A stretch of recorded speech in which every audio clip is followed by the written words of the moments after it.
Hello and welcome.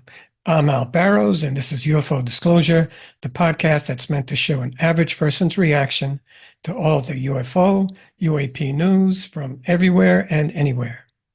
Today I'll be covering a number of items, starting out with the 1933 Magenta Italian UFO retrieval case that David Grusch brought to light. I'll also be talking about an alien Afghanistani giant that was supposedly killed by US troops. I'll also be going into an Australian man's claims that he was raped by an alien female NHI. And I'll also be talking about an alien from the planet Neum who is currently hosting a conference on how to deal with NHI human contact. Stay tuned, it should be a great podcast. So before I get into the 1933 Italian Magenta case, which according to David Grusch, was the first UFO crash retrieval, even before Roswell. I'd like to show Tim Gallaudet. Tim Gallaudet is an American oceanographer, retired Rear Admiral of the U.S. Navy, and he was also acting administrator for NOAA, or the National Oceanic and Atmospheric Administration. He claims to have known people that have overseen crash retrievals or the crash retrieval legacy program. He's also totally convinced that UAPs are non-human technology. I'm totally convinced that we're experiencing a non-human higher intelligence. By the way, there's non-human intelligence all around in the ocean, especially when you look at marine mammals like whales and all that. But this is non-human higher intelligence, and they, of course, are possessing craft, vehicles, whatever that can do things we can't explain, and with technology we can't explain, and with laws of physics that are not what we know them to be, obviously. So, and I am completely convinced because I know the people who were in the government programs, the legacy programs that oversaw both the crash retrieval and just the analysis of UAP data. So I'm very confident in these people. Former intelligence, former DOD, and we are working as a team behind the scenes to advance disclosure, a controlled disclosure, mind you. So it's good to know that a reputable person like former Rear Admiral Tim Gallaudet is working, as he said, quote, behind the scenes to achieve transparency and to get at the truth. I'm going to go on with another reputable individual, David Grusch, and his claim that the first UFO or UAP retrieval happened not in 1947, Roswell, but it actually happened in 1933 in, of all places, Italy. Okay, so unknown to most of us, the first UFO crash retrieval was not in 1947 and was not in Roswell, New Mexico. According to David Grusch, in his interview with Ross Coulthart, the first UFO crash retrieval occurred in Italy in 1933. So let's start from the very beginning. Mm-hmm. You say it's a 90-year cover-up. Just about, yeah. 90 years? 1933 was the first recovery in Europe, in Magenta, Italy. They recovered a partially intact vehicle. It's true. It's real. Yeah, that actually happened. The Italian government moved it to a secure air base in Italy for the rest of kind of the fascist regime until 1944, 1945, and the Pope Pius XII back-channeled that. So the Vatican was involved? Yeah, and told the Americans what the Italians had, and we ended up scooping it. So let me be very clear about this. You're saying that the Catholic Church, the Vatican, they know about the existence of non-human intelligence on this planet? Certainly. It didn't start or end with Roswell. The first traceable recovery of a UFO occurred 14 years before the infamous cover-up in the desert sands of Nevada. In fact, in direct statements made by both David Grusch and Lou Elizondo, the first NHI craft to be forcibly taken by U.S. forces would arise from the smoldering remains of the Italian fascist state, led by none other than Benito Mussolini. In June of 1933, 14 years before the Roswell crash, an unknown craft crashed or landed at Magenta, just west of Milan, Italy. The craft was reported to be bell-like, almost resembling a mix between a flying saucer and Die Glock, the legendary, mythical, alleged Nazi wonder weapon. The craft sat at a reported 10 meters in diameter. Dictator Benito Mussolini thought this was an unconventional flying vehicle that originated from France Britain, or Germany, but the Italian government established a top-secret group, the Gabinetto Risciare Specializze 33, the RS-33, to examine the craft. This top-secret group was actually headed by Prime Minister Benito Mussolini, and Foreign Minister Galeazzo Ciano, Air Marshal Italo Balbo, with scientific support from astronomer Gino Cecchini and possibly senator and founder of the radio Guglielmo Marconi. Marconi himself initially resisted Mussolini's terrestrial claims, believing the craft to be extraterrestrial in origin. The craft and its debris was reportedly stored in the hangars of the SIAI Marchetti Aircraft Company in Vergiate Varese. Journalists were ordered to keep silent about the incident due to national security, citing strict dissemination of information by the Agenzie Stefani, Italy's state propaganda papers. The UFO remained in the possession of Mussolini's regime until the fall of the Axis powers and was recovered by US agents of the Office of Strategic Services in 1944 or 1945, and this was the former US intelligence agency. The Magenta case was brought to light by Italian UFO researcher Roberto Pinotti, who in 1996 received original Italian secret documents from the fascist regime containing both protocol on how to handle the craft discovery as well as internal Italian government notes on UFO sightings from 1933 to 1940. The document consisted of both telegrams and handwritten notes. So that was a little bit of a background on David Grusch's claim of the first UFO crash retrieval being in 1933.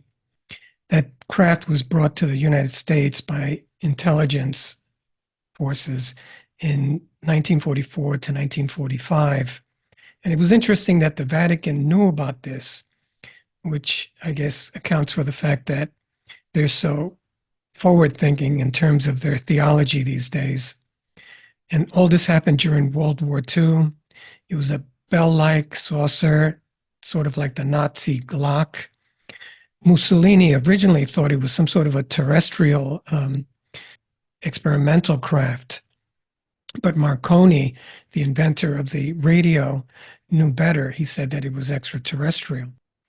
All that footage on the 1933 Magenta UFO retrieval and the David Grusch and Russ Kohlhart interview was taken from UAP GERB. That's UAP GERB.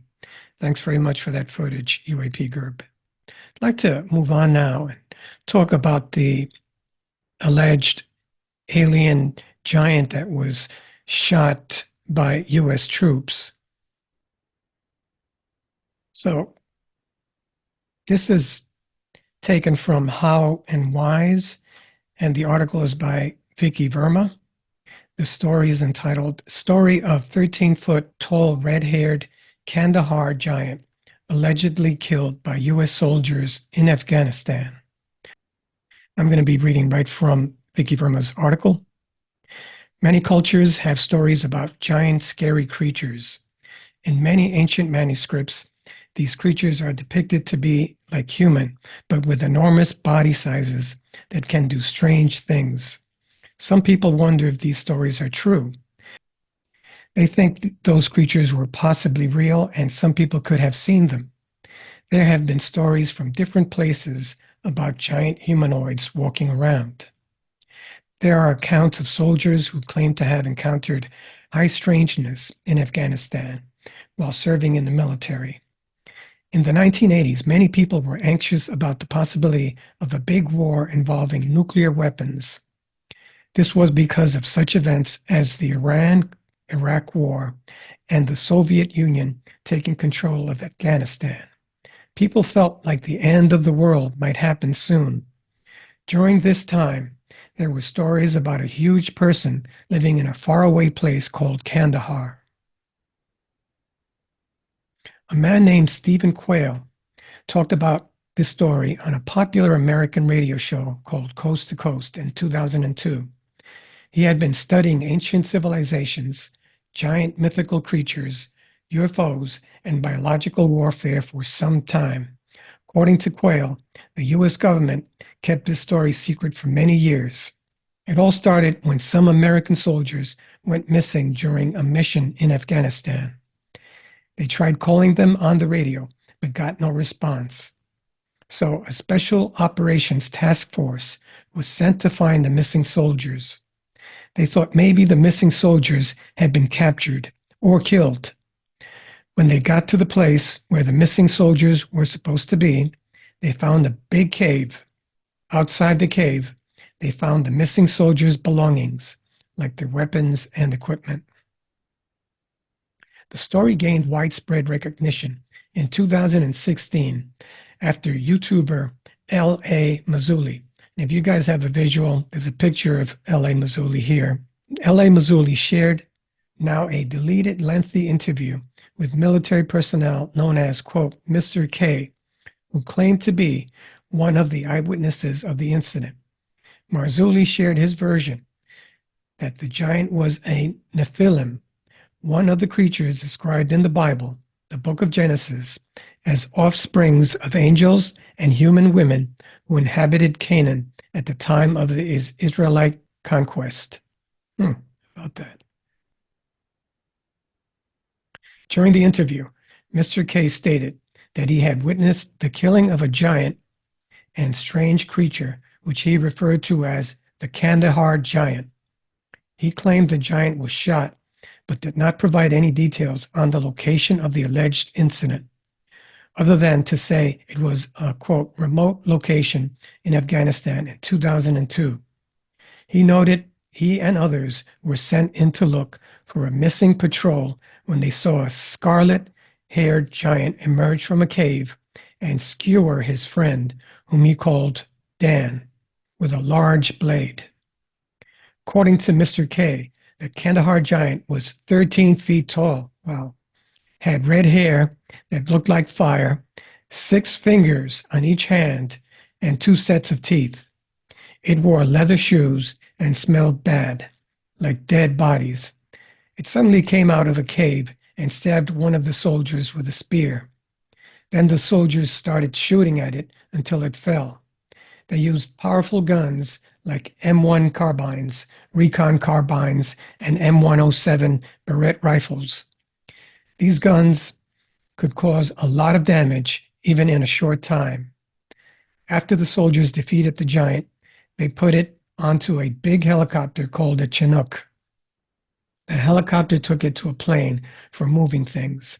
After that, nobody knew where it went. The soldiers were forced to sign non-disclosure agreements so that the government could keep them all quiet. But in the end, the soldiers decided to speak up because, as one of them said later, quote, everyone deserves to know what really happened, end quote. The word Nephilim is found in the Bible 2 times. The first is in Genesis 6, 1-6, and then again in Numbers 13:33. Scholars and commentators translate the word Nephilim as giants or fallen ones. In the book of Enoch, there is mention of 200 fallen angels known as the Watchers, led by an individual named Semyaza, who descended upon Mount Hermon, a mountain cluster that exists between Syria and Lebanon, where they swore an oath to father lineages with human women. Later, with the union of these angels and human women, great giants were born. Hebrew texts refer to the powerful beings born to the Watchers as the Nephilims. The controversial book of Enoch describes wicked angels who became fond of mortal women and mated with them, giving birth to the hybrid race of giant humanoids known throughout secular and biblical history as the Nephilim. So is it real? In August 2016, Snopes, an online fact-checking website, asked the U.S. Department of Defense about the Kandahar Giant incident. In response, the Department of Defense replied that they had no information about a Special Forces member killed by a giant in Kandahar. Besides, there are no news releases on the Department of Defense's website about a Special Forces troop disappearing in Afghanistan or any incident involving soldiers defeating a giant.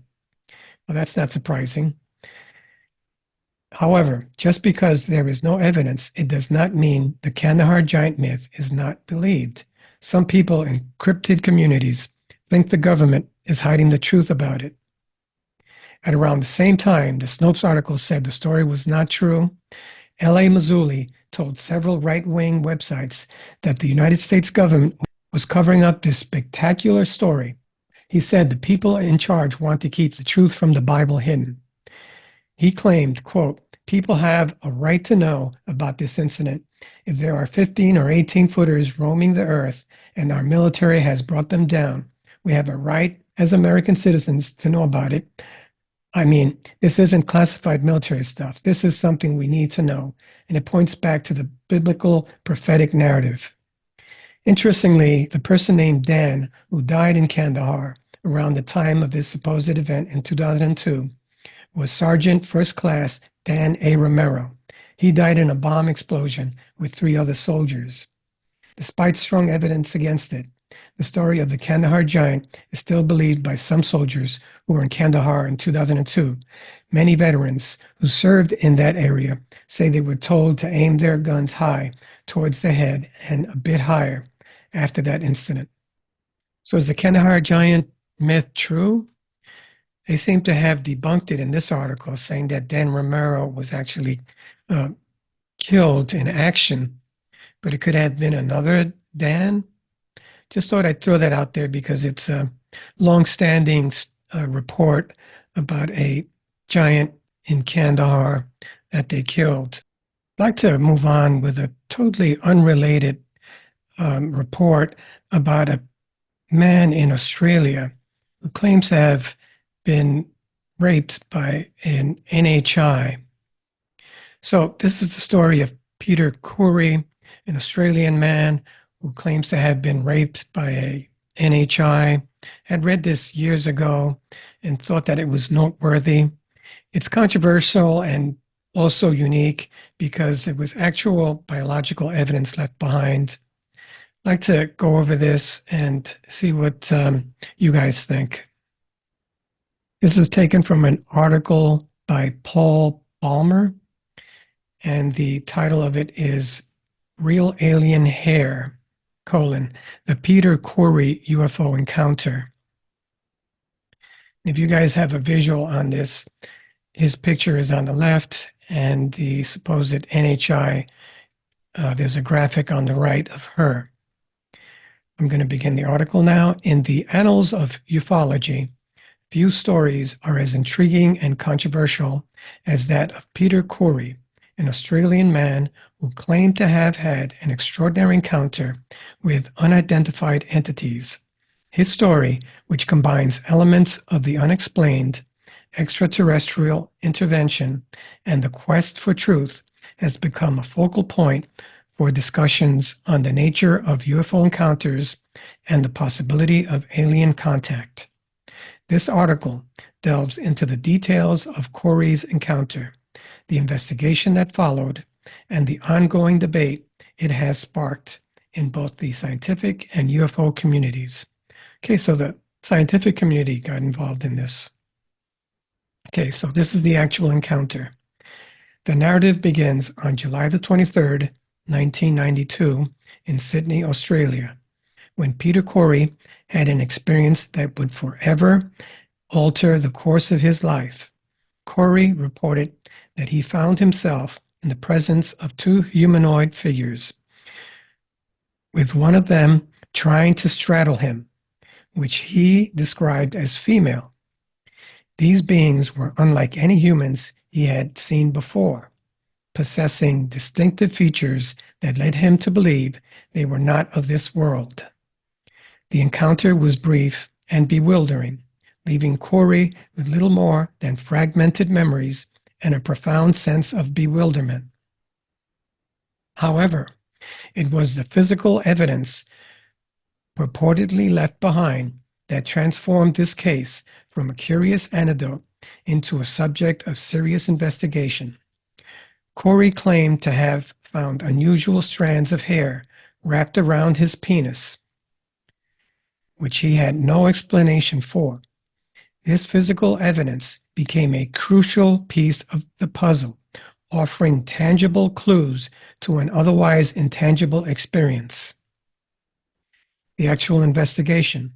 The story of Peter Curry caught the attention of Bill Chalker, a respected UFO researcher and biochemist.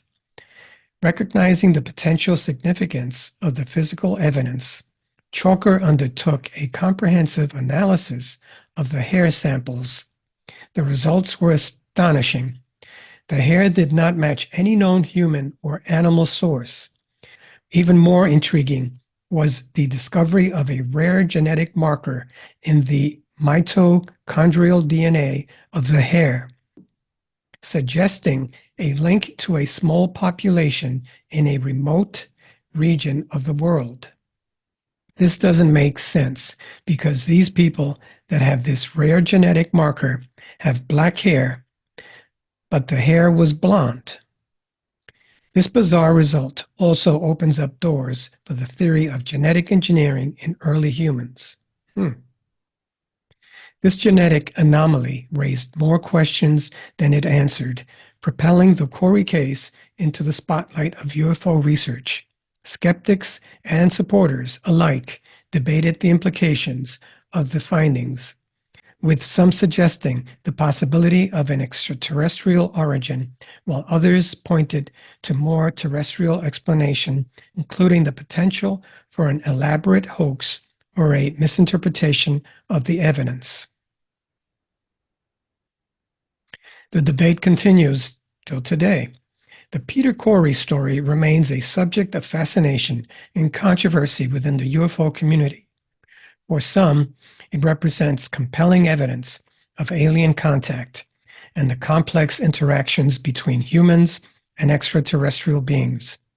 For others, it underscores the challenges of investigating and validating personal experiences. What is undeniable is the impact of Corey's story on the dialogue surrounding UFO encounters and the search for extraterrestrial life. It has prompted a reevaluation of how we approach and interpret evidence of the unknown, encouraging a more nuanced and open-minded investigation into the myriad mysteries that surround us. As the search for answers continues, the Peter Corey case stands as a reminder of the thin veil that separates the known from the unknown and the enduring human quest to understand our place in the cosmos.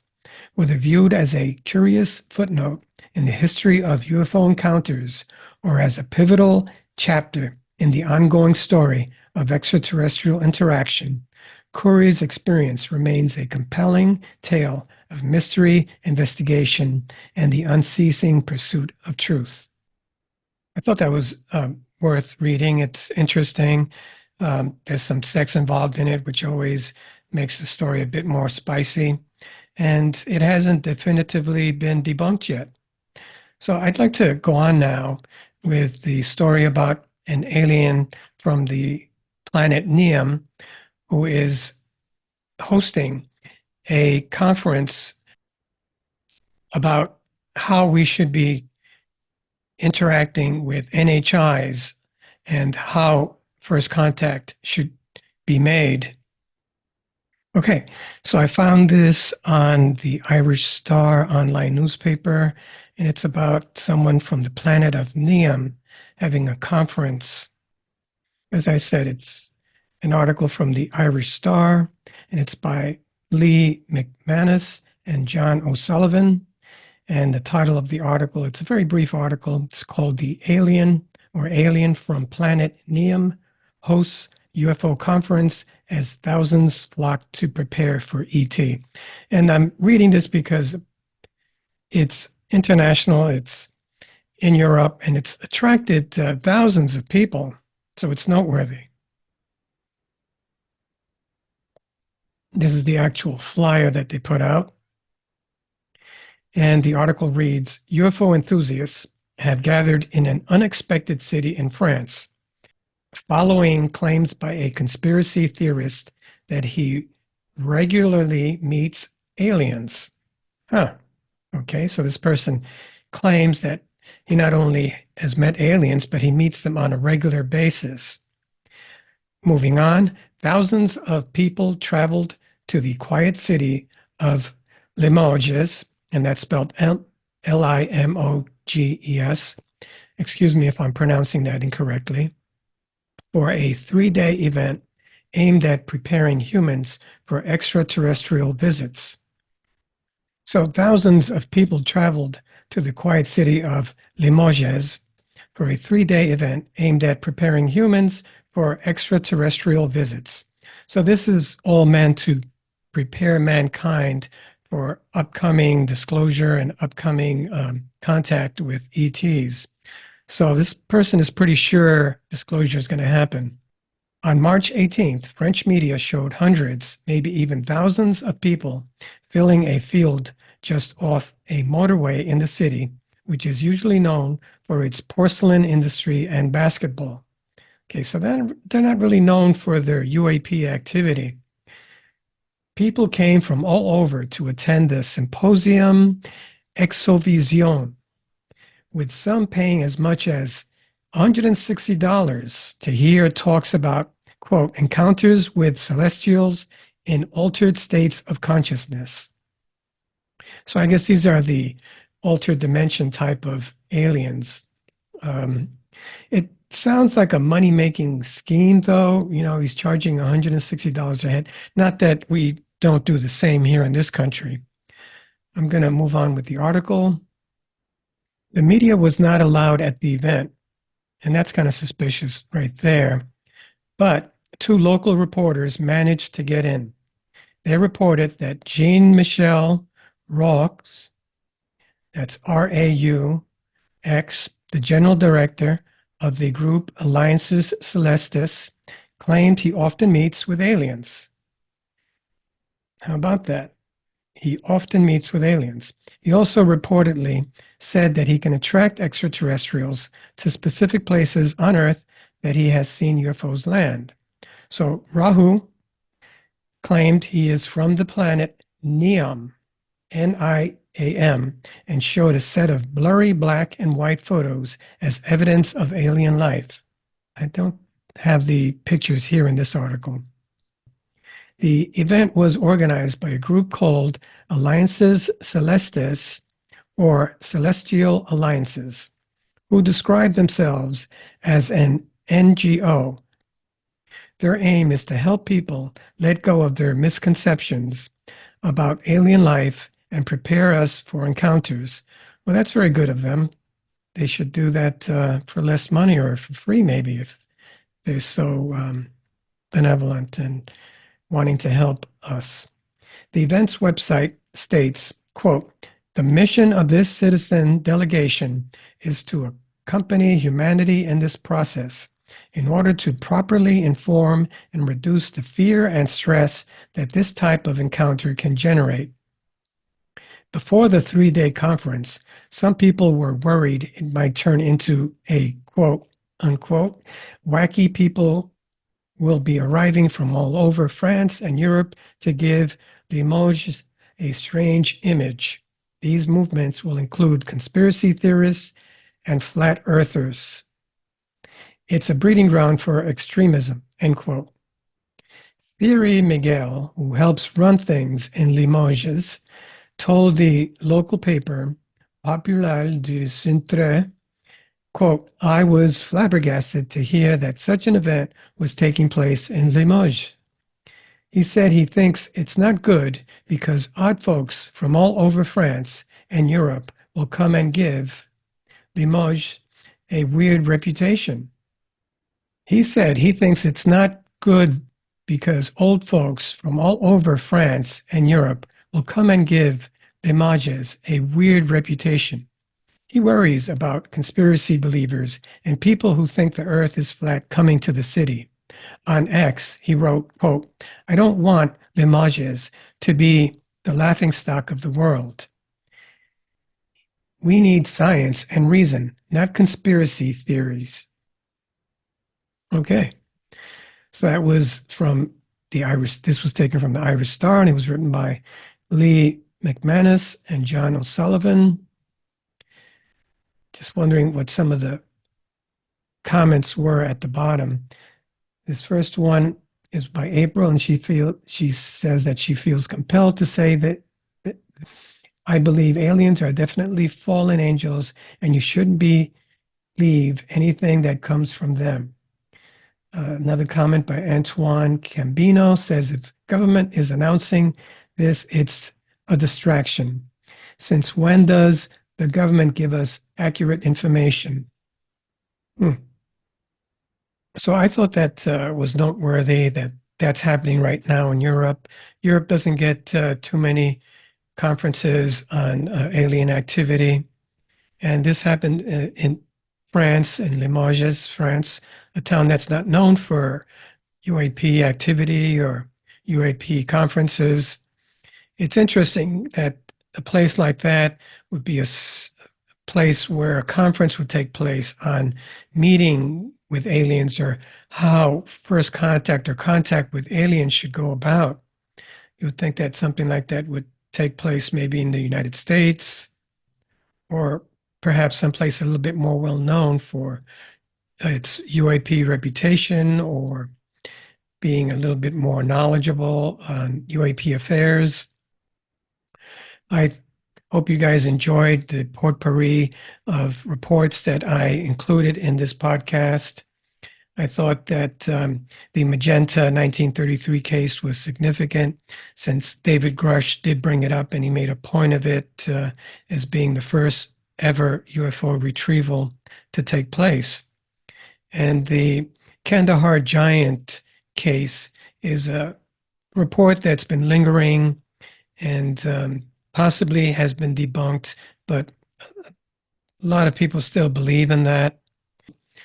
The Peter Corey case is significant because there have been other cases where abductees say that they were sexually molested by NHIs. But in this case, Peter Corey had biological evidence, strands of hair as evidence. Finally, the case in Langes, France, is very timely because I think it's a good time to be talking about possible contact with NHIs, whether it's a hoax that they're conducting there or a partial hoax to generate money. Any sort of dialogue about possible ET or NHI contact is good because we're heading towards disclosure, supposedly. So I hope you guys enjoyed that. My name is Al Barrows. This has been UFO Disclosure. Please remember to like, share, and subscribe. I'm sending out all my love and good intentions to all. Let's remember to keep the kids in Gaza and the Ukraine in our thoughts and prayers.